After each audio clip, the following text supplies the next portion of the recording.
Economic Action Plan has taken a key step in assisting Canadians wishing to purchase a new home. The new first-time home buyers tax credit will save new home buyers up to $750 on the closing costs when buying a new home.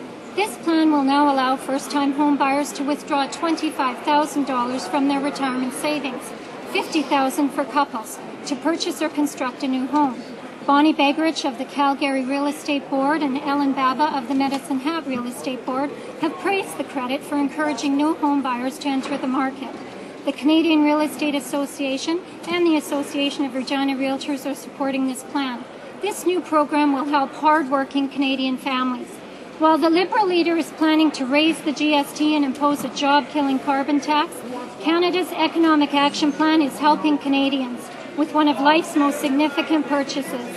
Conservatives are standing up for Canadian families who wish to better their lives.